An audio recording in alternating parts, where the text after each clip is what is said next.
Hello and welcome everybody to the MPGL Mineski Pro Gaming League season number 6. This is the group stage and we are looking at a best of 2 between Drink Milk and Rave. Well, Rave, of course, they are now playing in Korea, so not quite so Southeast Asian anymore maybe, but still at least 3 Filipino players in them. But we are, of course, HeflaTV. We are so happy to be actually covering this tournament. My name is Coucher and I am joined by HeflaMoke. Actually, you're happy. Yes, I'm happy. It's a tournament, we're casting and it's all good, but I could trade this against any other, for any other tournament, but you really like C Dota. That's the truth. You really do. It's the best Dota, man. Most action. I have to admit, like the amount of viewers and the people that are really fanatic, following esports, following the teams, it's just insane. Yes, so the C scene is really amazing. I mean, there is a reason that there's like so many labels and even casters in the C scene who want to get in the C scene. I mean, we have Dota Talk and Beyond the Summit, and yeah, there's a good reason they are there, and I enjoy it as well. So I really hope that today we get our fair share of some C Dota, and it's starting here with Drink Milk. By the way, hilarious name. I love it. Like milk. Who gets that idea of naming a team Milk? Well, I do know in Heroes New Earth there was one because one guy was named Milk Fat, I think, and he had a But team even milk. for that, how do you get this name? I mean, I have Milk no Fat. idea. I mean, check out the logo as well. It looks awesome, man. Yeah, I've A seen it. milk carton drinking a bottle of milk, man. Yeah, it's pretty hilarious. So like those guys, they definitely get the troll points from me. But on the other side, we have Rave. Rave is such like it's a fairly known now, known Korean team by now. The names obviously, how can I say it? Like, they make it into, let's say, the spotlight since KDL, for example, exists. I mean, we're going into the 3rd season there. Like with all the TI qualifiers, some people might still know here and there some teams, and yeah, it's definitely interesting to see those teams and this scene at all on the rise.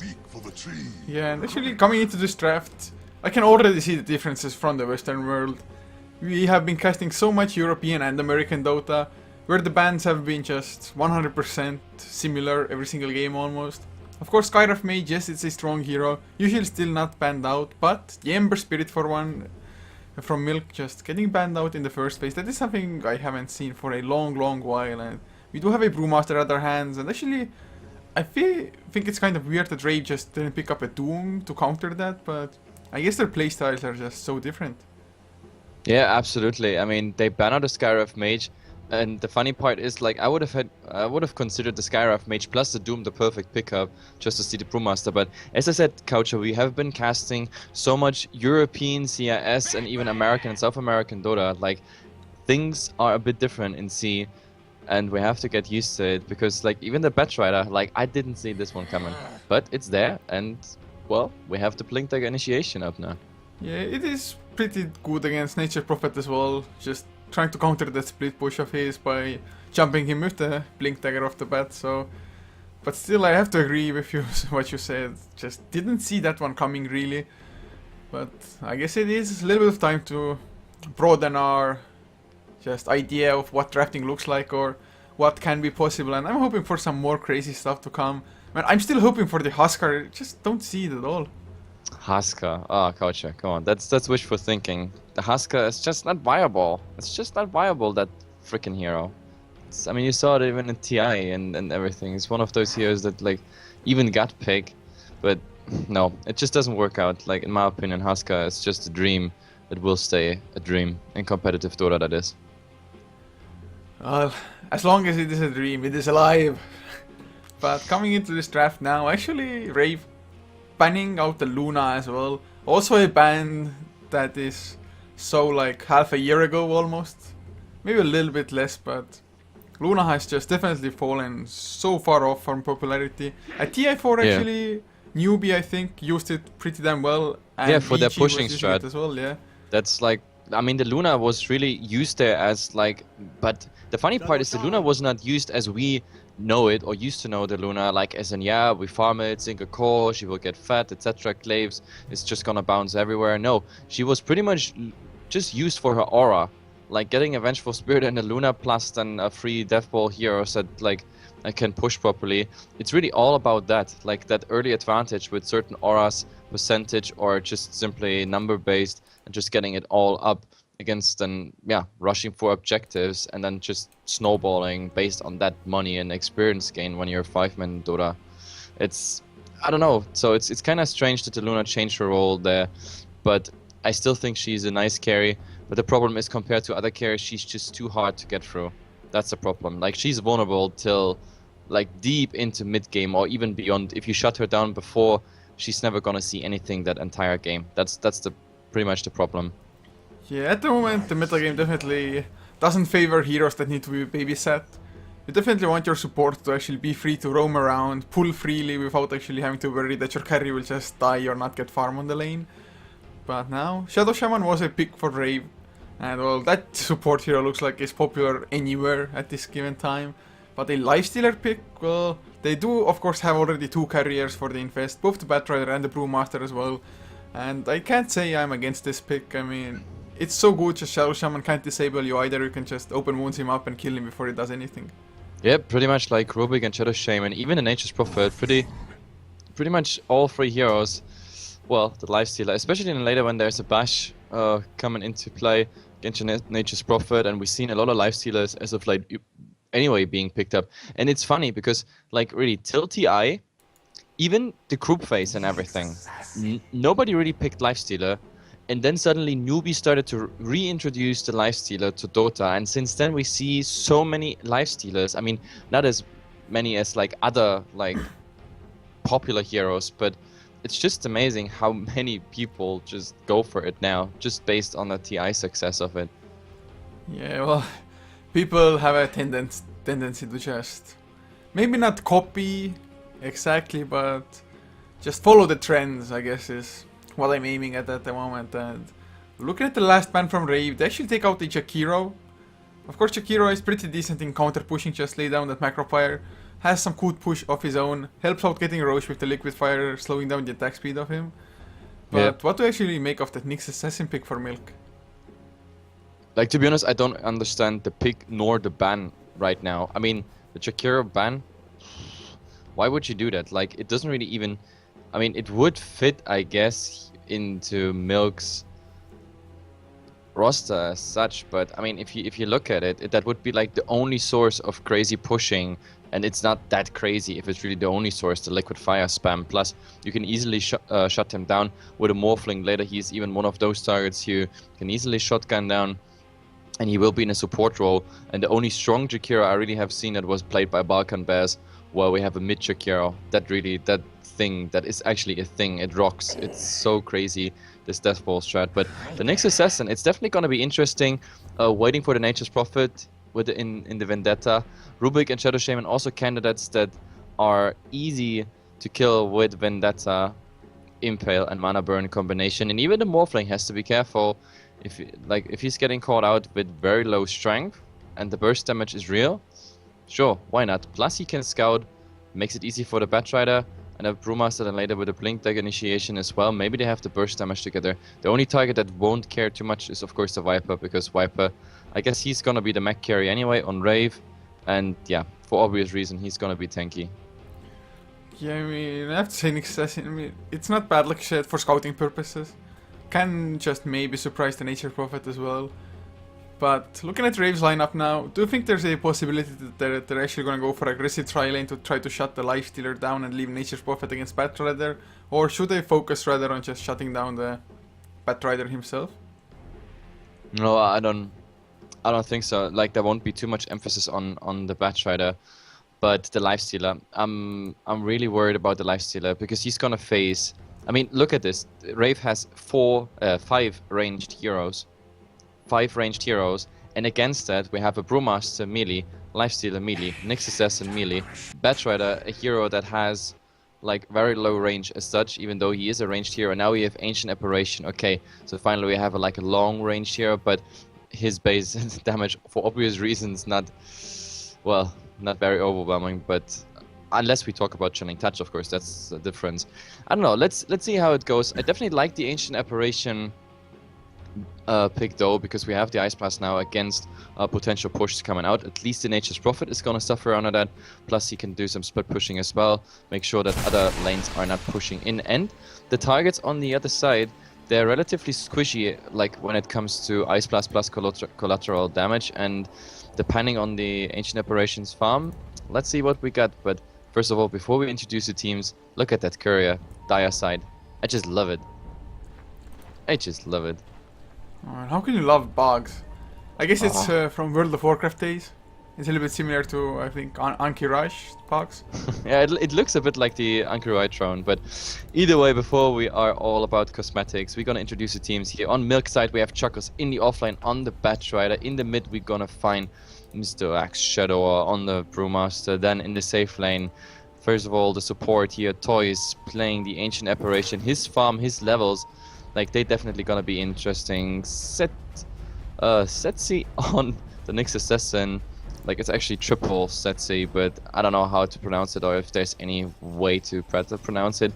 Either way, last but not least, it is Rin on the Lifestealer and also his farm. Like, he is pretty much the solo core who has to get it through, because the Brewmaster, he will do his usual job, but the longer this game goes, the more important the Lifestealer is gonna get. So his farm, it matters a lot. Yeah, and for Rave, their offlane will be played by Chrissy up on the Nature's Prophet, leaving mid lane to be taken up by Jo, of course, the casual mid lane player for them. On the Viper, Rioir playing the Rubik as a support, and well, on the safe lane at the moment is Shadow Shaman played by Cast, and the carry for them is Ninja Boogie on the Morphling. Yep, absolutely. So let's see where this is going. The creep waves, they spawn, meet at the riverline right now, and let's see. In the mid, the block failed actually a bit. He missed one creep, so unfortunately, like, the Brewmaster has a perfect position here. It's directly next to his tower, but Jo already starting 1 point here into poison attack, which means a lot of harass. But do we have some raise here on the bottom rune? No, just some right clicks coming into the poor Batrider.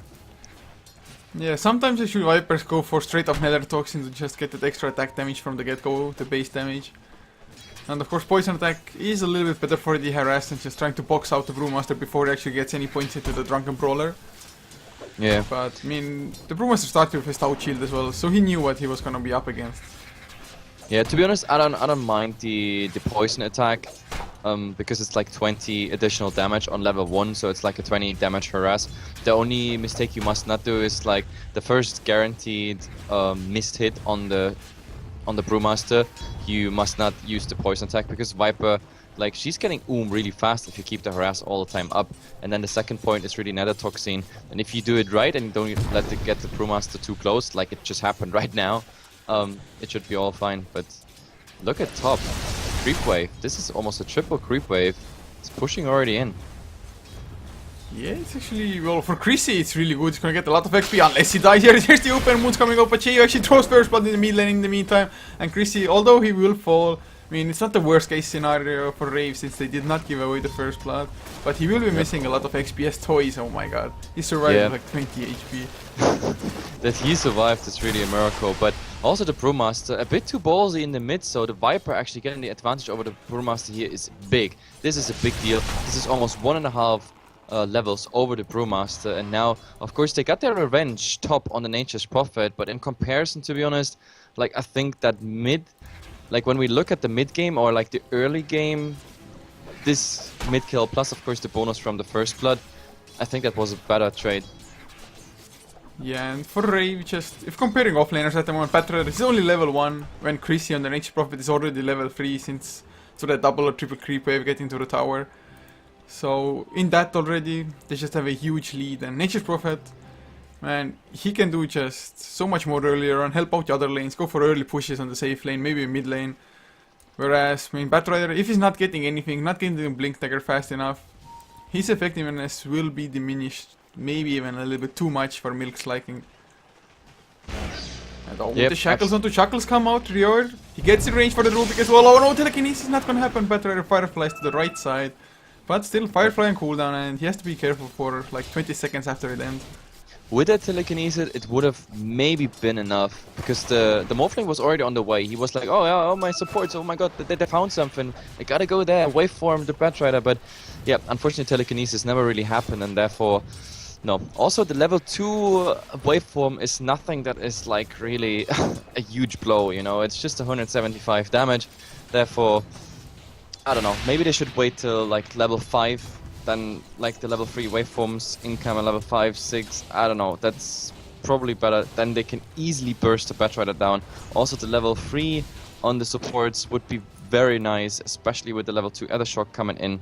That's a huge damage gain there. That should be enough for a Batrider. But they want to try it now. Level 2 Fatebolt is there as well. They're coming. They really want this. I mean, they went for a really weird smoke though. Maybe it was even spotted out. Can they get the telekinesis though? The waveform misses as well. Oh well, that was a waste of a smoke, I have to say.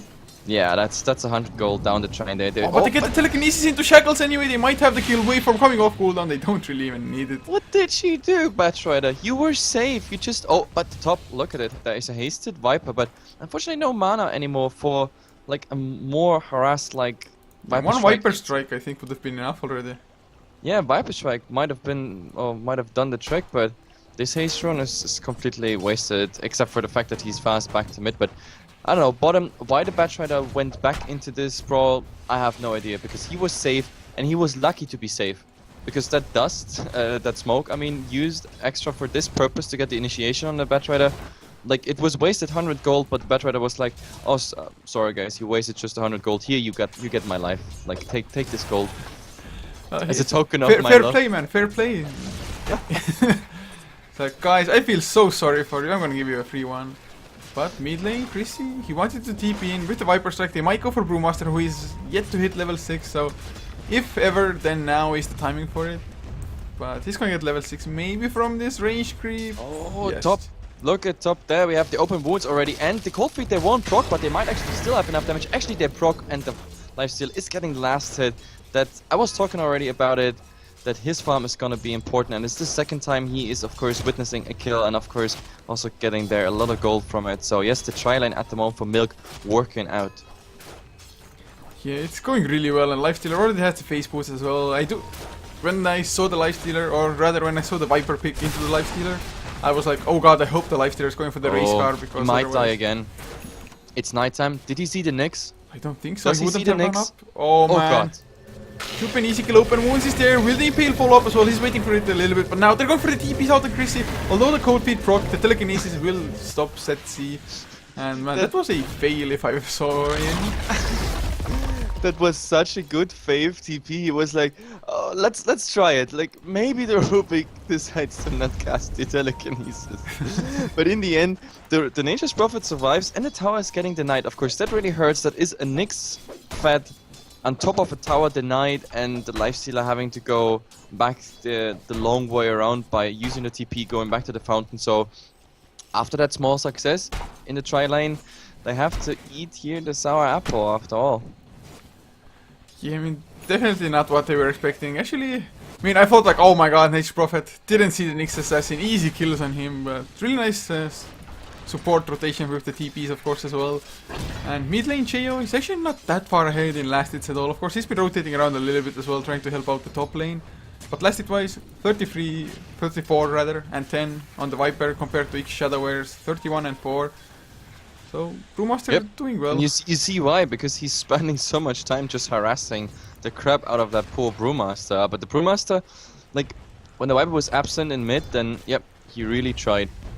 Now bottom we see the Batrider. He was actually waiting for that rune, or actually no, the rune is still far away, like 40 seconds. I don't know why he was there. Oh, actually yes, now I know. He wanted to grab some experience for the Rubik from the high ground, just giving him some harass in his face. I mean, he has Tranquil Boot, so he doesn't really care. He can go back under his tower, but overall, like, to be honest, I think he would have done better by now in the jungle. As you see, like in the jungle, the 3 central camps, they're all untouched, absolutely untouched. Like Toys here is absolutely still free to just stack, and I don't know, like they could just go for it.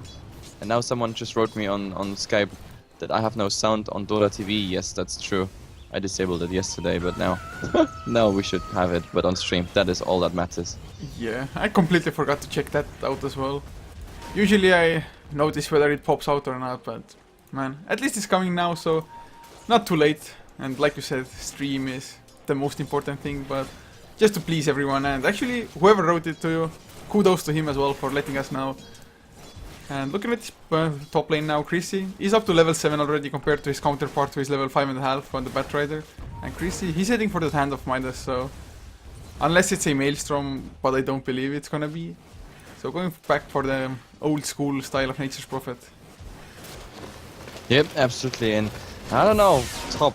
Like, if there's open wounds on the Nature's Prophet, you gotta be really careful because then the Nyx could catch up. I don't know, in the mid, we have to look at Viper's progress. Like, he is now down with the headdress, but still 500 away from the mech. To be honest, with the mech, I have the feeling that Rave could go the first time and fight. And to be honest, I also think that Rave should not take all this aggression here top. Like, I mean, they're already working on a tier 2 tower, while the lifestealer is getting babysat, and I don't know, he's getting so much farm right now. I think they give them a bit too much space here that might actually flip back at some point. Because the Morphling on the other side, of course he gets farm, but they're still working on the tier 1 tower. Now with the Nature's Prophet, now we are talking, they might actually go for a trade. I don't think it's really worth it. Tier 2 damage for a tier 1 tower. It's only worth it if they go for a follow-up here in the bottom lane. They can go for it. Firefly on cooldown as well. But actually more TPs coming. Nyx Assassin is there. Boommaster is on his way as well. And we have an Infest. Infest actually damage isn't there at all, but he's gonna go down. Open wounds, but Nyx Assassin, oh, the waveform actually catches all 4 heroes, but Ninja Boogie in a bad position. Flame Break pushes him back even more. Cold Feet proc, and man, well, it was a nice waveform, but with no follow-up inside, really wasn't worth it. And oh, the Tire Courier goes down with actually a Hand of Midas for the Brewmaster being on it. Oh, that really hurts. I mean, the Hand of Midas being on the courier, that hurts. That's 3 minutes, not the Hand of Midas used. That's nuts. This is really, really bad. But besides, like, just for the analyst's purpose on what the hell happened there bottom, to be honest, I really thought it was weird that the Nature's Prophet went away, because Ninja Boogie committed this nice waveform on 4 people. The Batrider was just 1 right click away from dying. The Brewmaster was pretty much 3 or 4 right clicks away from dying. I think if they would have committed a bit more, they might have traded much better. This way, they lose 2 without getting anything in return. Like trading, I don't know, they could have traded maybe even 2 for 3 if done correctly with the Sprout and the right clicks, but I don't know, in the end, look at mid lane, Lifestealer coming in from behind, he's going for the flank. For open wounds, actually not used yet. Who's he gonna go for? Batrider gets Cheo. Viper is gonna go down. Actually, no, he pops the mech, somehow still alive. As Rioir, he's not gonna be lucky enough. Primal Split is there as well to just throw the Shadow Shaman up in the air. And they're gonna get themselves 3 easy kills. Yep, these are really easy. Like the Brewmaster plus the open wounds, everything they're just held in place, slowed or stunned, and now this will result in a tier 1 tower. I don't think they can do anything against it because they're interested in just getting the Morphling through. Of course, for obvious reasons, the Nature's Prophet can't do anything either, so this is the easiest tier 1 tower of all times, but actually they're blinking and they want to go back because the respawn's still so fast. With the Rubik showing, everybody's just out. But what did he steal? Oh, the Rubik stole Rage. That's not too bad actually of an ability. Yeah, it's pretty decent for him, I think. But actually, I want to correct myself on what was on the courier. For some reason it showed part of the Radiant courier and part of the Dire when he first died, but it was actually the drums being finished, the robe of the Magi, as well as the recipe for Lifestealer.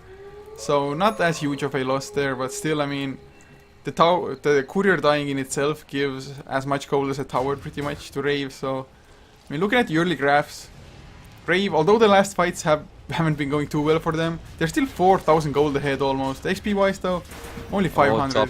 Have a look at top. The Nyx Assassin. This Vendetta still half duration, but there's the follow-up. The Ice Blast is flying. And there we go.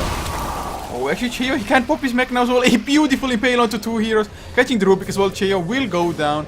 And they catch more though. Blink. Wow. Just obliterated. The fat panda just hopping on Rubik's head and just giving a thunderclap. Plastic clap. Guaranteed crit directly in his face. There was nothing left for him but just swap directly into the death animation. But, oh, in the mid, that was a horrible TP. Yeah, but he gets away Shadow Shaman, he's gonna get less sewed up as well. But Rin, he doesn't really want to go up close under the Mass Serpent Wars anymore, but Cass dropping solo the tower will help out as well. Oh my god, 20 HP. Does he really make it out like that? The Ice Blast got him. Oh man. I mean, the Ice Blast, ever since the Ancient Apparition hit level 6, suddenly making stuff happen all around, just mid lane, top lane. Yeah. And that's just the power of the tier overall as well. But the play was really nice, to be honest. Like the lifestealer completely, absolute ballsy mode, just TPing in directly under wards, an instant reaction by the Shadow Shaman, getting the Hex up, but unfortunately he has 1 point in Hex, 1 point in Shackles, and instead of casting the Shackles first, he casted the Hex and then didn't recast anything. If he would have instantly cast the Shackle right after, this was a kill, but all Infest Bomb, top. In. Oh, no blink to the bomb isn't as real, but Ice Blast is gonna come out. Meg is there from Jo before. He wants to go for the counter at the very least, but Flamebreak pushes him back. And Toys is gonna survive as well. And man, Jo is just not having a good time at all. 1-3-1. I mean, he started with the first blood, but just... He didn't even get the Viper Strike on the Ancient Apparition. Viper Strike plus strike clicks, that would have done the trick. Because also Toys had all the time the Corrosive Skin on him. I think it would have been enough damage over time to get the Ancient Apparition down. But in the end, he didn't get the Viper Strike off, and therefore... Yeah, this is not really looking good for Rave at the moment. Like, I mean, they're still doing fine in gold and experience. We just talked about it. Especially in gold, they're like still decent. But when it comes to kills and ganks and the execution of them, Milk definitely doing a better job at the moment. Those guys seem to be on fire, and also the Nyx, for example, working out. Even though we haven't seen too much action of him, but with all these fights, they feed away a lot of XP. And a Nyx Assassin, for example, is a dangerous target, especially when he's level 11, because then the Vendetta is getting a lot more useful. But look at the mid. Maybe we have a go here on the Panda. He has his ultimate though. They need a lot of disable to get him down, and that's why I also didn't understand why didn't we see a Scarab Mage. It was even banned by Rave. Oh, but Batrider found in the jungle. Telekinesis! And there's the Shackle. Yes, we go. Yeah, there's no way he's gonna get out. Finally they get themselves a kill, and actually Rubik even got the Firefly. I'm not too sure if it was worth it actually popping it straight away, but that's what he did. But they might get the trade out of this ring, just wailing away at the tier 1 tower here as others TP to defend the tier 2 mid. Yep, I don't know. In the end, it's a kill, but they traded tier 1 bottom for it, or actually tier 1 not down. Like, they're even faster with the tier 2 in the mid, so after all, Rave doing definitely the better trade here. The Lifestealer committing to this tower now. There is actually TP and the cliff used. This is dangerous when the rage ends. Oh, too bad. Actually, yeah, Ninja Boogie now in trouble. Oh my god, the open moves, the Chilling Touch, Cold Fear proc as well. Strength 4 is pretty strong, Ice Blast. Maybe a little bit too late, but it still might be enough to get the Shatter actually. One more right click, that's all they need, but now Viper, he finally comes in. Viper's like onto the Lifestealer, who's just going to TP out. And the Shatter just happened. Ancient Apparition getting that kill, but the Panda coming in. Jo is alone. Oh yeah, he's surrounded by 3 heroes, he gets the mech off. No Ice Blast to stop it, but Impale keeping in place for even longer. But it is a trade-off for Rave as they get the tier 2 top lane, so a small positive, but that's all that Rave has going for them at the moment. No, I don't think, like, in summary, like the tier 2 in the mid, plus like 2 of them, that plus the tower, that wasn't really worth it. And maybe top we see another gank. Oh, the lasso is there, and should be an easy kill for the Lifestealer, and indeed it will be about to reward. Oh man, it's so funny to see the Rubik. The Grand Magus on his broom. He's just flying away, but look at the Lifestealer. He's getting the open wounds on him directly there. And as soon as the Brewmaster's there, they should have enough right clicks.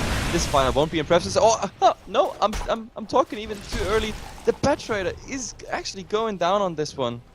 Man, range creep too strong. Yeah, range creep. Best player on the pitch. He's just the 6th player. Yeah, actually one funny thing is it's 70 minutes into the game. Lifestealer has had his trumps finished for what, like 4, maximum 5 minutes since the courier died as well in between. But he's already down to 2 trump charges, so that just goes to show how aggressive Milk has actually been. Yep, absolutely. I don't know. Like, I just don't like the fact that Rave didn't go S4. Like, once they went S4 and it worked out. They got the kill on the Batrider, they went for the tier 2. But besides that, like, all those rotations, for example, those rotations bottom, they weren't good at all. They just led to feeds, pretty much. And this is not what you want. I mean, that your Morphling is not interacting with the team for quite a long time. That's for obvious reason. Ninja Boogie needs his farm, he needs studs. He wants to get his Linkens through.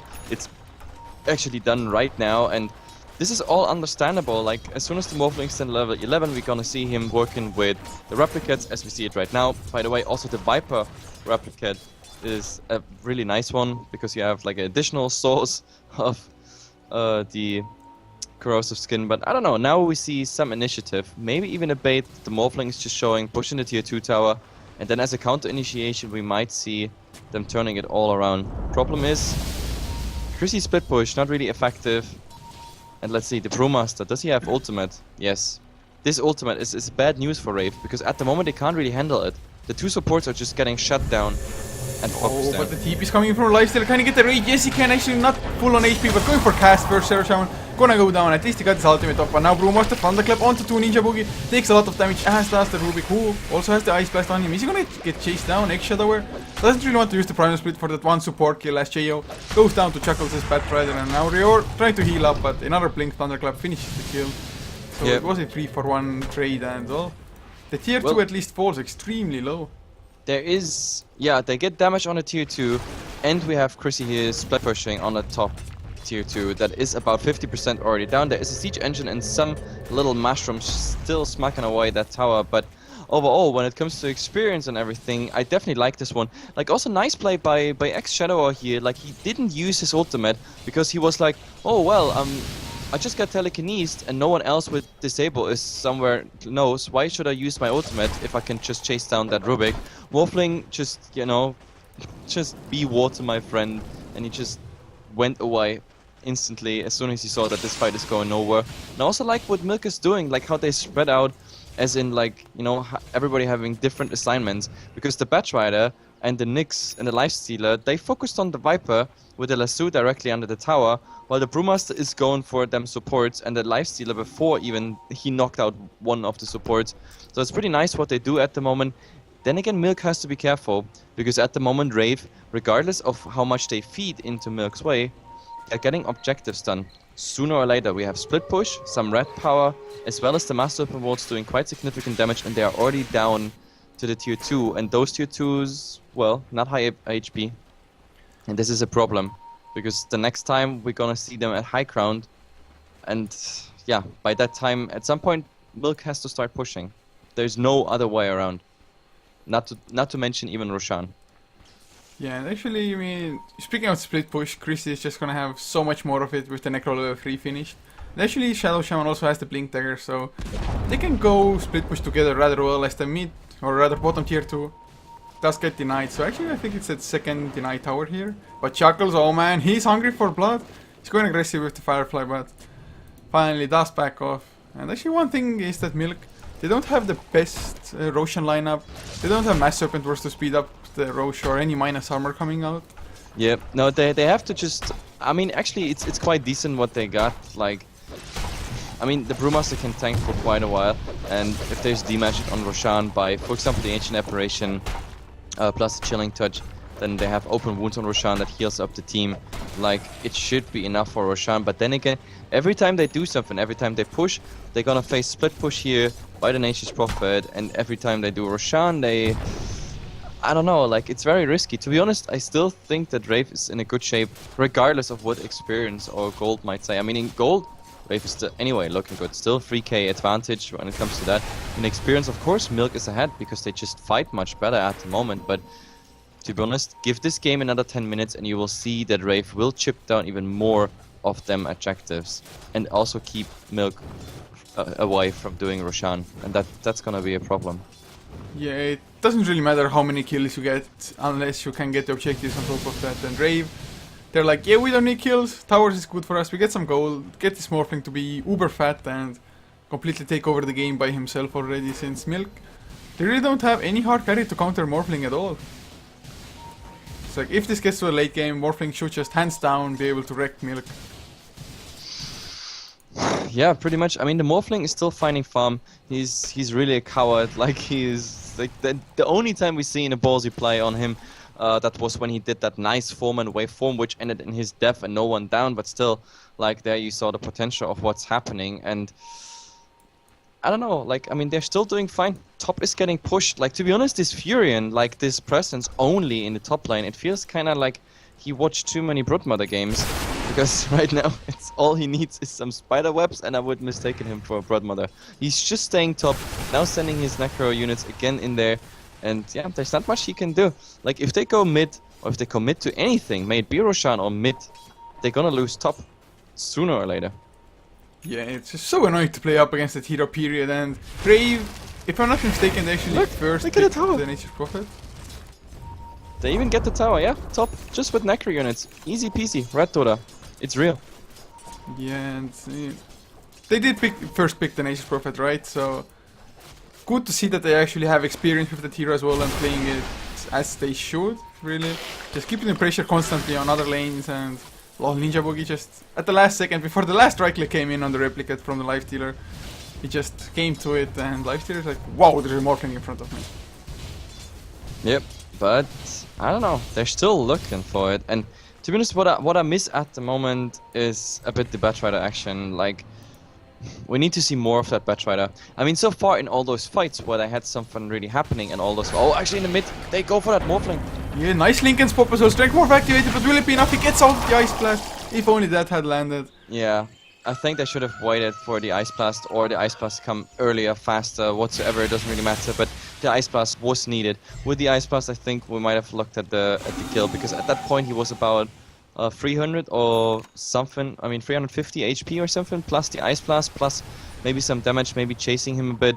That might have been enough for Shatter, but yep, unfortunately it's not gonna happen. And I don't know, in the meantime they lost both their tier 2 towers. So Milk not finding the kill, not pushing, not being able to push, but behind their backs the entire base is just crumbling already. Like the next step is high ground for Mr. Split Push. And the Furion, I can't believe it, we see him on the bottom lane. So no Proto Mother confirmed. He got all the towers top lane, so he's just switching lanes maybe. He's like, oh yeah, I got nothing to do anymore top, so let's just go bottom then. But of course you always want to keep all the lanes pushed out if possible. And he even has a Maelstrom now for additional creep clear.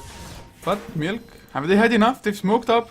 They might get the Rubik, although not the biggest kill for them. Blink, Thunderclap, Lasso, not even necessary. A few right clicks, and that's the kill for the Lifestealer. Well, it helps them. There wasn't no Lasso used, so they could go in the mid. But the problem is they don't really have a pushing lineup. Like, nothing is really pushing, and like right now, if they push this creep wave into the tier 2 mid, by that time we have the Morphling reaching tier 3. There will be, sure, there is a Nyx Assassin, but alone, what is the Nyx Assassin gonna do? Well, maybe the Chikiro was a smart ban after all by Rave as the last one. Yeah, I guess. I really guess. But look at this, they're going for the tier 2 tower in the mid, and top is the question, do they commit? Oh, there's already an opening here on the Morphling. D-Magic, but where's the Lasso? Where's the Lasso? Even the Linken's got popped, he could have gone for it, but now he's baiting it in. There's the Thunderclap coming out as well. Ice Blast will connect on Ninja Boogie. He goes down, no buyback. So that's the small opening, but Mass Serpent was down on top lane in the meantime. Look at top. That's nasty, the damage that's coming there. The Nyx is trying to desperately right-click it all down, like even using the Impale just to counter. But in the end, we have a Raiding Cliff being used, but the Lifestealer is getting that tower, and in the end, oh, they even go for the Nyx Assassin top. Oh, the TPs! A rainbow of TPs is coming at Lifestealer. Oh, he gets cast here. Now, Chrissy, do they have an interrupt? No, unfortunately not. There's no basher, no nothing. Yeah, lived unfortunate, but still, I mean, overall, they get 2 towers, they get the tier 2 as well. I mean, 2 kills and the tier 2. Although, I mean, just getting any damage on your tier 3s is just so bad up against Nature's Prophet, since the rat is so strong.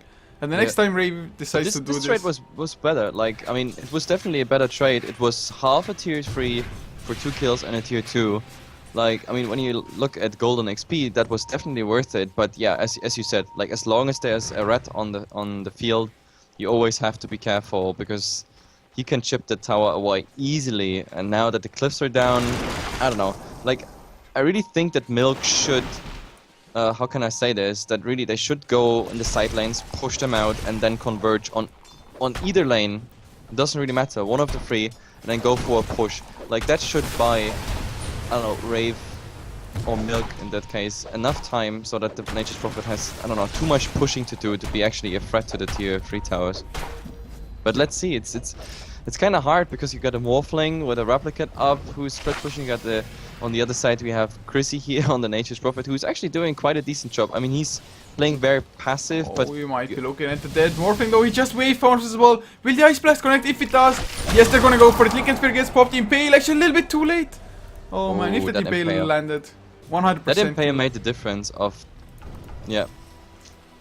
That was the huge difference. With the Impale landed, the lifestealer would have just finished his job here.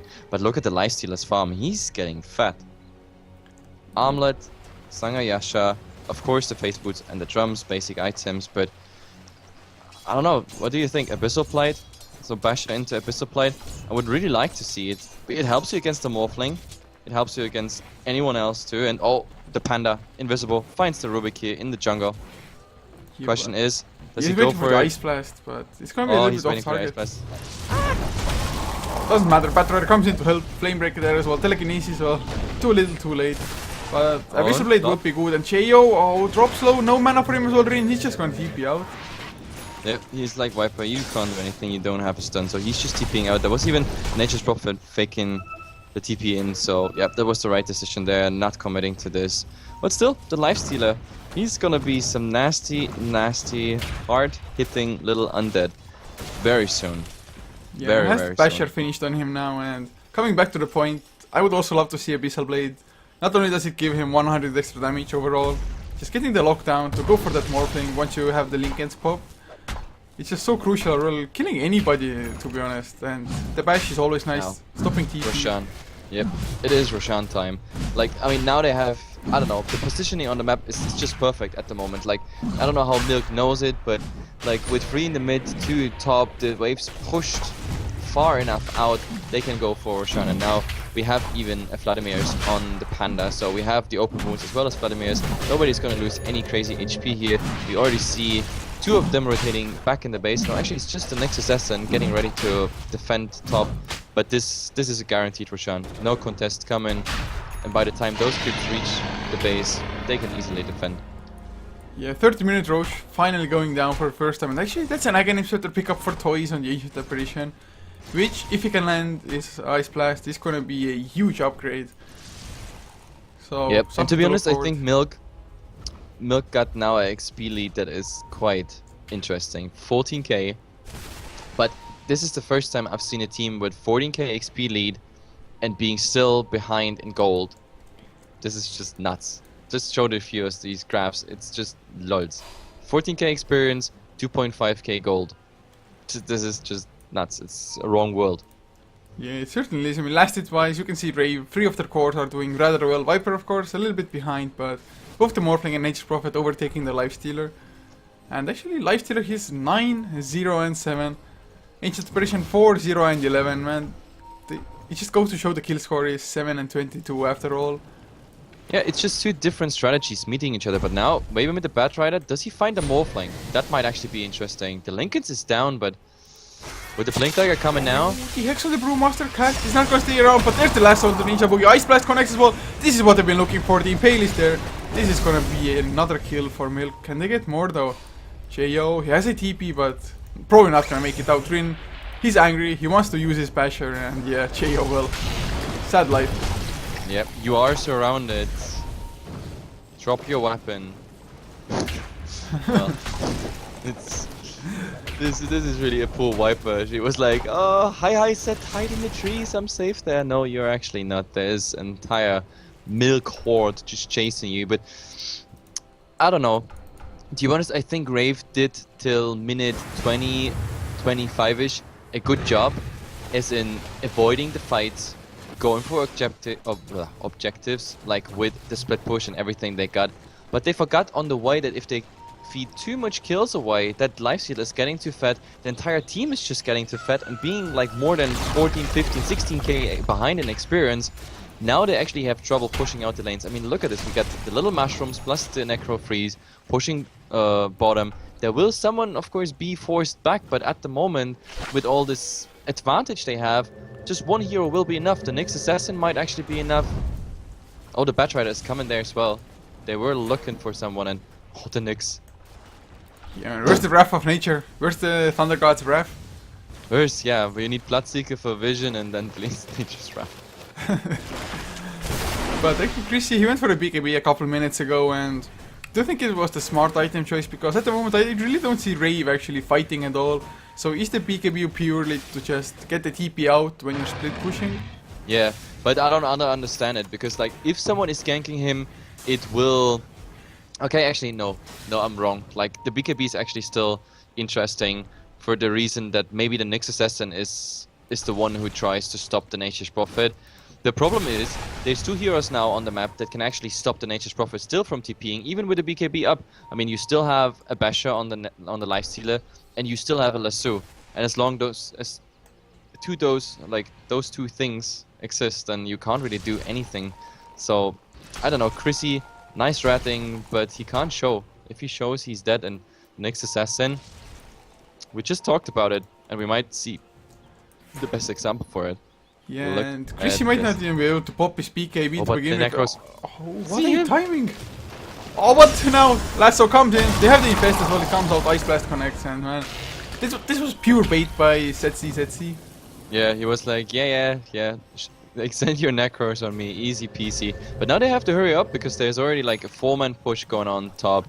Like, maybe they can place their Master Open Wards there, but I don't know. Edershaw clearing out the wave. Now the Morphling Illusions as well. Look at this Raptor. That's amazing. Now they have to hurry up. They even use the cliffs just to prevent more damage from happening. But in the end, look at it. This was 150 damage done on the tower. And that's it. That's Master Open Wards completely farmed by the enemy. I don't think that was really worth it. That was not really worth it again. Yeah, and with this, we have an Abyssal Blade on the Lifestealer. He's hitting for 300 damage exactly, without the armlet being activated. So with armlet on, gonna be even more damage, more attack speed of course as well. So this Lifestealer is pretty damn scary. I mean, Morphling, he's really not in the hard carry phase at all at the moment, and he's even going for a BKB now. So just having a Manta Style and Lincoln Spear, the damage output is kind of lacking, I want to say. Yeah, and to be honest, not going for the shotgun in this match, it doesn't make it any easier, because the Lifestealer, like, to be honest, the shotgun is something that prevents the Lifestealer, for example, from focusing you, at least for a certain amount of duration, but he's not going for it, and I just don't see it, like, happening at the moment. This Morphling really wants to go fed carry, but if that works out, that's a good question. At the moment, Milk is just doing fine, and they're going on the hunt again. At least the next assassin is, and Jo, he might be the unlucky one. There's the Ice Blast. Oh, the slows as well. Well, TP, not gonna happen. Impale, Flame Break, not even necessary. So Chuckle. They're just all alone. Just all alone. It's, I don't know. I don't really understand that. By the way, look at the graphs. The gold graph has finally reached the lead for Milk. Yes, it's only 1000, but they're just getting so much more. 20k and climbing XP lead as well. There's just no way Rave can fight. I think this is my entire casting career. This is the biggest difference between experience and gold scaling I've ever seen. Like, this is a 20k difference between gold and... Oh, look at the Lifestealer. He's hiding behind the trees. He listened to Hi, and now he gets the opening on the Rubik, but the bash, and maybe he gets even more. I mean, there is hacks and shackles, and everything ends now, but oh, now with the Nature's Prophet coming in, and even the Master Open Wards. Oh, this is bad Lifestealer. 1.4k. Godlike is down for the Nature's Prophet. Chrissy being a happy dude now. Yeah, I really think you should have just Rage, try to kill Rubik, and then go for a safe TP out while your Rage is still lasting. But even if it costs you the kill, or even if you wouldn't have gotten the kill, because man, this speed. He had to choose between either not getting the kill, or like, because he would have died. Like, even if he gets the other direction. But I guess he created space. Let's say like this, because at the same time we have the tier 2 tower falling, the Brewmaster's actually getting it, and therefore it was still kinda worth it. It's a Lifestealer, yes, the godlike hurts, but to be honest, like on the Nature's Prophet, it's also not too scary if he gets that 1400 gold. In the end, it's all good. Roshan is soon gonna respawn, and even a top push. Oh, the catch Nyx Assassin as well, telekinesis, Hex, Shackles, Viper Strike. Ice Blast will do some counter harass. Oh, but the last shot they're going out to Chrissy. Nature's Prophet, is he gonna die again? But no Lifestealer, no extra damage. And Chrissy PKB activated. He does make it out. Jo, will he be as lucky though? The primal split, well, the ruling is, it's getting kind of late into the game already, and Jo might still get chased down. Oh, what an impale stolen by Rubik up onto Chuckles. Batrider couldn't really follow up on Jo anymore. Wrath of Nature pounces as well. Ninja Boogie wants to go for the kill, but PKB activated. Chuckles just barely makes it out. Shadower, TP's there as well. And Rave, well, all of them survive. Yep, all of them survive, but please think about one thing. This was a 2-on-5. That was a 2-on-5 with just the help of one of those targets having an Ice Blast on them. And that even faded when the fight pretty much started. So this was a 2-on-5, and they hardly survived. Viper was super low. Like if there was just any other source of damage, like the Ice Blast coming a second time, or coming on those targets, on that fight specifically, this fight would have even been different, and they might have gotten a, I don't know, 1 for 3 trade or 1 for 2 trade in the favor of Milk here. Oh, so Shackles, Ninja Boogie, they pop the link, it's gotta get the less so Pistol Blade is there at the same time, might have been a small mistake, the mech comes out, but it's still not enough. oh, he doesn't get it off. I can't even believe that. But these infest bombs, this Batrider infest, it feels so 2013, but it works out. It just works out. It's just amazing what they do at the moment. Like, it's just perfect. And yep, Roshan is gonna spawn. Oh, it still takes time. It's a relatively long respawn timer. Yeah, it's actually 10 minutes, so 2 minutes extra after the Aegis gets reclaimed. But now there's a Hex on the Brewmaster. So they can go for even easier kills on the Morphling or the Oh, Nature the mid. Prophet. The lifesteal already opening here on the Viper. Like, he's getting 4 stuffed out, and this time they retreat because the Nature's Prophet is there, and they want the Batrider this time. Yeah, they get it as well. Mech comes out. Ice Blast actually connects on most of them. But unfortunately, or I think Was a Rin gem. shouldn't go in. Oh, he's going Oh, balls there's a deep. Blink Dagger on the ground! Destroy it! Destroy the Blink Dagger! The Batrider got the Blink Dagger. I can't believe it. Why don't you click on the Blink Dagger? In the end, there is a gem on the ground, so he dropped the Blink Dagger to grab a gem. What a bad item to put down. Like, what? Yeah, how can you put your Blink Dagger down? That's two 150 gold. I mean, you on have the sentries ground. and dust and the TP in your inventory. You put down the Blink Dagger. Oh my god, that they saved this Blink Dagger. What a play! Like, to be honest, like, till now I like the Lifestealer, but just for the sake of it being hilarious and just funny, I wanted to see this Blink Dagger being destroyed. I'm not cheering here for Milk or anything, but just for the purpose of this being just hilarious. Oh, but what is the Lifestealer doing? Using even the Abyssal Blade just for the illusion of the Morphling. That's a big misplay. It got baited, I mean, he had no idea but that it is. And actually now, no rage, he gets the infest out, so going for Ninja Boogie, the Hex comes out, Ice Blast to fly as well. But the nice force that gets him out of the range, and he does survive because of it, and now Rin, he's shackled up under the Mass Serpent Force. Oh, are we seeing a small feed again? Can he actually make it out? The Impale stolen by Rookie is there, Shackles, he wants to come in, but oh my god, Rin, nope, he goes down anyway. No massive armor talking, Ninja Boogie, BKB activated, doesn't care about the less so. Man, Milk, they have to run for their lives now. Setsi though. He's gonna go down, probably. Can he get out? Nope, cast. Heathershock gets the kill, so 2 heroes down. And that was just way too ballsy by Milk.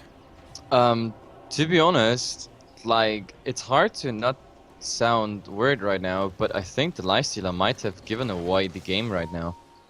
Like, at least a very good chance for Rave to come back, recuperate from all the damage that has been done, because this means Roshan, it also means the Lifestealer, I don't know, he has buyback. So they might go for it. Oh, the Nature's Prophet. Without BKB, they found him, but the Hex, he's just turning around, killing the Batrider off with the help of the Viper. Now they're coming all in on another Hex. Here on Shadower, he doesn't get his ultimate off. Are we witnessing the ultimate 3-2-2 here? This is 3-2-2 at its best. Like, right They now, can go for we push see now. the game being thrown away, and they say even, screw Roshan. Who needs Roshan? We are forcing buybacks, and there is a buyback on Lifestealer. He's using it right now, but they have no Batrider, they have no Brewmaster, and also no buybacks on it. And now that they forced the buyback, they're like, yes, you lost gold, and we go back to Roshan, because you can still not contest this Roshan. So Rave, like, in summary, what did they just get? They got a free dagger pretty much, because that dagger was supposed to be destroyed. They got their gem back, they got the godlike before on the Lifestealer, they got the killing spree again from the Lifestealer. Now they get 2 free kills, no, actually 3, plus they get a Roshan. That's what, like, I mean, there is an Ice Blast hitting right now, but they don't care. Morphling is getting the Ages, and to be honest, like, really, as I said, with that mistake, or the double mistake coming out from the Lifestealer, oh god. I mean, I think He's he should have chasing gotten over. the kill on Rubik, but Frostbite. Oh, the open was kind of blink out before telekinesis is there. Rin's rage runs out. So He yeah, doesn't Rubik. care, because the Rubik has Rage. That's, I don't know. To be honest, I really think we witnessed a 3-2-2. I mean, it's not over yet, by any means, but to be honest, like, all the advantage Milk had, they just gave a lot of it away, because the gold graph at the moment, again, shifting back to Rave's side, and on the experience, they're 20k lead, suddenly losing over 5k there, and now they're also, like, in a very awkward position, because if they go for all-out fight now, and we see the lifestealer dying again, we don't have buybacks. Not to mention that we don't have buybacks on very crucial heroes, like the Nyx Assassin, like the Brewmaster, and even the Batchrider is far away from a buyback. But let's see, maybe top, we have something. Geo invisible as well as the Nyx right next to him. Level 3 Vendetta, though. But let's see. I can't believe that this game took this turn, because to be honest, I saw Milk winning this. All they had to do is stick together as 5, but they just went in one by one, and the lifestealer just a bit too ballsy under the tier 3. That's how fast you can lose a game, or at least get yourself in a very awkward position. Yeah, and overall Rave just having the split push, making it so that Milk really can't commit to a push themselves, and Milk's push, like you already mentioned, is a huge downside for them. Just being so slow, they rely only on the right clicks to get down the towers. So they can't really go for the trades either, because Rave just pushes that much faster.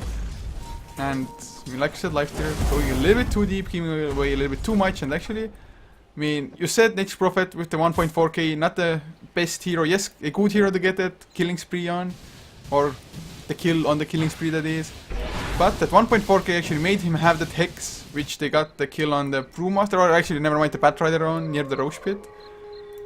So that one Hex a little bit earlier than it otherwise would have been, just making a difference as well. And Milk, do they have the mental fortitude to just say that, okay, we screwed up a little bit, but no, let's just not a little solidify bit. our game? That's unfortunately the wrong words for it. They screwed up a ton. But Like, that's how they lost. have to think about it.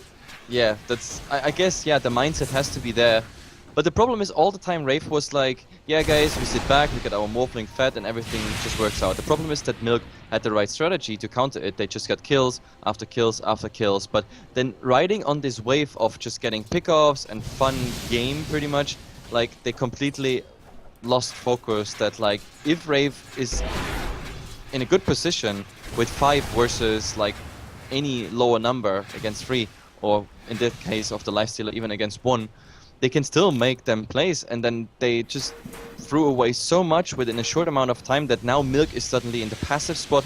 They have to wait for the next initiative of Rave, and if Rave is gonna win the next fight, then we have a huge problem. But oh, lasso, but Geo is way too tanky. Ice Blast finally comes out, but Ninja will just BKB activate. The Chuckles goes down. If they get life there, it's gonna be huge. Mass Serpent Wars are there. Primal Split comes out, and Ninja Boogie has to back up.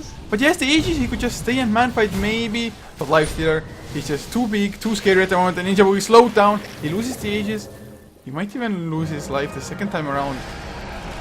Oh, but Christy is coming in as well. The right clicks. No, Ninja Boogie is taking way too much damage. No replicate to go out to. Oh, will he buy back? But Christy now, he's hexed up. Primal Split stolen by the Rubik, but it's just not gonna be enough. Or is it Christy? He's on the run. Rin, he gets hexed up in return. Man, what is this fight? As Lifestealer, he's gonna lose his life here. Oh my god. can't believe that. That Panda ultimate stolen. And like they have no support whatsoever. Like there was no Ancient Apparition and the Nyx Assassin, they had to defend top. And like with that buyback on the Morphling, they actually turned this fight around. It looked so bad for Rave, but now suddenly Rave is on the run and Lifestealer has no buyback. The Panda has, and he has to use it. Ooh, Telekinesis though. A little bit surprised that they didn't go for the Impale is there as well. Okay. Okay, that's also a way to defend this. So in the end, the support is going down, but top, look at top. Chrissy is doing the job. Admiral Chrissy. Might not get the melee racks though. No Necro units out anymore. And oh, Setzi, he wants to go against Hex. Chrissy, he's gonna turn it around. Is he gonna get the kill before the Hex? And yes, he is. Maelstrom procs. Only procs even. Man. I don't know. I really don't know. That was like going, like everybody knows top there. Like, oh, in the mid we have maybe another go. No, actually Shadowhawk, he can't really do anything alone against the Morphling. But I mean, in the end, they hold their base. I mean, at least the crucial racks. That's a good thing. But to be honest, that like was a nice play by Rave, just turning around this fight. But also Chrissy now with the right clicks getting really, really dangerous. And the Nyx Assassin, that was one big misplay because everybody knows like there is, you go from low crown to high crown. Oh, but in the mid we have a Shakas here on the Panda. But oh my god, oh, Shadow Shaman, that was a bit ballsy. Chuckles came in to stop the Shackles, but Ninja Boogie BKB activated, just going to for the melee racks. He's gonna get them as well. Can he get out now though? Waveform to the TP. Lasso. Oh, they popped the link and just barely does get out though. Yep, and top, the racks down as well. Rave is playing Alliance style. I have no idea, but they're doing just amazingly. We have bottom, melee racks down, top, melee Rex down, mid, the Master Open Wall, swing there, and they're gonna get the tier 3 tower. They have no cliff, it's nothing they can do, and suddenly Milk is without 2 set of racks with this split push by Morphling and Chrissy. This is just, yeah, this is out of the Alliance handbook, to be honest. Like, there must have been somewhere, I don't know, Admiral Bulldog / S4 guide how to win games without going for fights, and they read it, and they're doing it. Yeah, they're just getting like 1 or 2 kills and getting so much on top of that, and man, there's even the Aghanim Scepter now in the Shadow Shaman. Even more split pushing potential as Chrissy. If he pops the Necros, oh no, he got cooldown on the Necros, but still. Ice Blast, is the Ice Blast flying somewhere? Ice Blast is coming, and there, Chrissy might actually lose his life here. With that Ice Blast, is there some burst damage? Yeah, this will be enough. This really hurts. It's a dominating streak, of course, down. But still, in the mid, look at it. Ninja Boogie already starting to do again the split push. But no, with ZXC. Ah, the BKB helping him there. Easy. It's actually down to 5 seconds now. I mean, not the worst case. As long as you can just use it to stop the initial stuns from coming out, it's always gonna be good. But range the Lifestealer. He's gonna chase. Oh man. His rage is gonna wear off at some point. They need to get the kill on Shadow Shaman before he gets the Hex in return. And all they managed to do, so only 4 right clicks necessary. And Jo. Those are some ballsy plays. Oh, the Hex stops the TP! Oh my god, do they get the kill? The Primal Split is there as well. I do think they need a little bit extra as Lifestealer. He's gonna go for Ninja Boogie. Not the best choice as Jo. Chuckles, he comes in. Ice Blast is there as well. Viper gonna go down for sure. So we see some counter throw. The Lifestealer now versus Morphling. Morphling has a new replicate and is the Lifestealer. And the funny part is, Lifestealer is trying to get down that replicate here, and well, yeah, he actually managed so. And now, with all those heroes down, they might actually go for something because Morphling has no buyback. We have a buyback on Chrissy, and Chrissy, that is of course the interesting part, because the bad thing about Milk, and this is why I called the 3-2-2 actually, because they had, Jesus, there's an ambulance somewhere here next to my house, but you know, they had problems to push out the lanes even before the racks were down. Now that the racks are down, like, they can't go for a push. They have to go for a 1 or 2 man push. Look at the Ancient Apparition at the moment.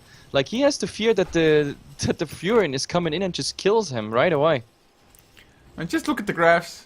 Well, now it drops down a little bit, but still a solid 9k gold lead for Rave, but XP 20,000 for Milk. Yeah, this is the weirdest graph I've ever seen in my entire casting career. 20k experience on one side, 10k gold on the other side. It's just hilarious. Like, this is a 30k difference in a, I mean, now a 50-minute game. So, I mean, experience doesn't matter that much anymore because, for example, Milk, they have the first hero who is capped. I mean, experience cap. We have level 25 on the Lifestealer. But yeah, to be honest, like, as well as Milk played, but I just don't see how they get out of this, like, grip that like Rave has on them right now. 2 lanes pushing in. They have to split up. No more 5-man fights anymore. Maybe now they get the open wounds onto Jo. Once again, Ice Blast is flying as well. Abyssal Blade comes out. And well, Ice Blast not even necessary. And no buyback. No buyback on Jo. But top, oh my god, Chrissy already going to work here. He just gets the kill on the next assassin, but maybe the Batrider. But he has to be careful though. Like, he can just pop the BKB and just go a rampage on them. Even Ninja Boogie now in the mid. Oh, he wants to go for toys. No, he doesn't do himself a favor there. Who's gonna go for who? Chuckles, he gets the lasso as well. Where is the Lifestealer to dish up the damage? BKB is there, Morphling as well. Lifestealer just not there. Actually, he gets a kill on Shadow Shaman. In the meantime, gonna go for more. Chrissy might be in trouble. Does he have the Hex? No, it's on cooldown. The Open Woods comes out as well. But the telekinesis from Rubik saving Chrissy for the time being. Sprout up as well. They have to escape. Ice Blast is coming out. Oh my god, Renee, another Hex! Chrissy, it came off cooldown in such a good time. Chrissy is living on the edge, but perfectly weighted. Without the rage, they couldn't do anything. Now that, I mean, the Brewmaster is trying to do something. Lifestealer instantly brought back, but at the moment, he's just pushing out that bottom lane, so they can't really do anything. But now with ZX Ancient Apparition definitely gets, no, it actually ran out, but we have 1 shatter and the second one was then enough with the Vendetta. So in the end they get 4 down, but Ninja Boogie survives and they got the buyback on the Lifestealer. It doesn't change the fact that we still have 2 Rex down, 2 set of Rex actually down on Milk side, or it's, no, I'm actually lying, the range Rex is still down, still there in the bottom lane, but it doesn't change anything. The range Rex is really just a minor gimmick, more or less. So I don't know, maybe the Lifestealer can do something in the mid, but like we have buybacks on the Nature's Prophet, we have even a buyback. No, buyback on Rubik is not Yeah, available. he can do something, he can possibly die here, no cast. He's not gonna commit. Actually, I thought he's going for the Shackles and now, huge mistake. He tries to force stuff away, but he's going down instead. Nature's Prophet, he came back as well, really trying to fight though. On the Viper, he's trying to TP out. Do they have something? Do they hit her? They don't get the Viper. And look at Chrissy. Chrissy's going for the Ancient Aberration, but there's a Ghost Scepter, and no, he doesn't commit to it. He wants to get the hell out of here, but there's a Batrider. Oh god, the Hex! The Hex before he gets the lasso! And now Ninja Boogie's there, and they just kill him. Now Nyx Assassin just rotating in, but with all the BKBs there, I mean, they get minimum the range tracks here, and now all the rotations are coming back. This is crazy. Cliff even being used. The Lifestealer on the other side trying to do something, but Chrissy is now on this side here. The Clover presence just being amazing, and the Rubik Stoli Infest just gets the return kill here. But Ninja Boogie, I mean, he still has a replicate, but they don't have the damage here. No, they actually have the damage. He doesn't use... Where was the replicate? I mean, I think he didn't have mana to actually go for it. It was really close, but lacked a little bit there, and Lifestealer, well, he's down and he doesn't have buyback anymore. So, although they got the kill on the Morphling, he just immediately bought back, and this might be GG. I mean, 95 seconds without the Lifestealer. The biggest, by far, damage source for Milk. Yeah, the Lifestealer. This is the problem, like, Milk and the Lifestealer put himself on this thing, like, with him doing this shit play in the mid, like, I mean, I'm not talking about the last one, but oh god, in the mid, we're gonna have a fight.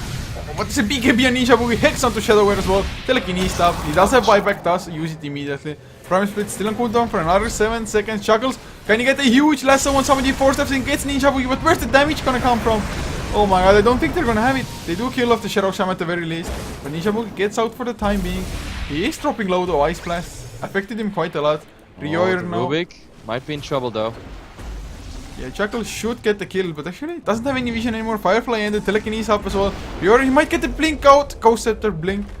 Chuckles, can you get the follow? They're buying time. Well, Flame Break connects, and actually Ninja Boogie still dropping low to the Primal Split, but Primal Split, well, suddenly Chrissy's there with the right clicks. Can they get the Earth Panda? No, they're not gonna go for it. Zetsi, he stops the TP of Ninja Boogie. Ice Blast to play as well. He's gonna go down. He's down for 120 seconds. Are you kidding me? This game is not over yet. The pruning! Oh, he actually survives, blinks out instantly, but unfortunately in the trees, and oh my god, get the trees down. Yes, no. Look at the pings. Chrissy. Oh, but the lasso is there onto Cheo, stopping the TP. Shadower hexes up Chrissy as well. They're actually staying alive, Chuckles, even if he loses his life. They're just buying time for the Lifestealer to come back really here. Yeah, the Batrider is gonna die, but the Lifestealer is back right now. So that is actually a nice opening for Milk. This is their last chance. This is their very last chance to make this game somehow come back. I mean, Roshan is up. In theory, they could take it, but no, I don't think that's even a good idea to commit to this. Chrissy's gonna find an invisibility rune. Jo is going in, but he's actually gonna try it. He's actually gonna go for that Roshan, but alone, that doesn't work. He needs Chrissy there, and we have the Lifestealer. Is he going for Roshan? No, he's going for the Ancients. Oh. Okay, now he's blinking himself there on Roshan. He sees that Roshan has been moved. No, he does not. If only they had like one hero there and they could don't get the jump on understand. Chrissy. Oh, that is way too risky. Cheo, he finds him just the hex from cast as well. Master Serpent Wars, Shackles to follow up. Viper Strike. I mean, that is GG. Like the Lifestealer again out for 95 seconds.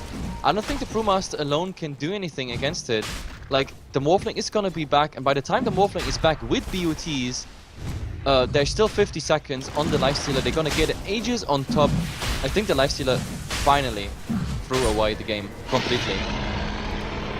Like, I don't think they can come back on this.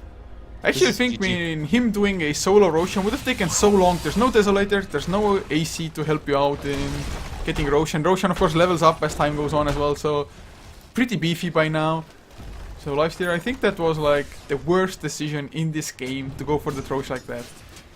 Yeah, but I mean, they're not calling the GG, but I just don't see it happening. They're still cooldown. Oh, they defended once, maybe, just maybe, but Ninja Boogie with the booster trials can join the fight. Cheo getting slowed down, gets the Viper Strike onto Zetsi as well. There's Ninja Boogie. No clip available. Oh, immediate Hex Telekinesis onto Shadower. Can they get the kill on the Brewmaster before the Primal Split? No, BKB activated, Thunderclap as well. Holding onto the Primal Split, final goes for the Cheo, actually cold feet it up. Might go down to Toys, Chuckle, he comes in as well, so far. Everybody's alive, melee barracks, they still stand, Rioir gonna get stunned up, Hex by Cast as Look, Rubik. Chrissy in the background.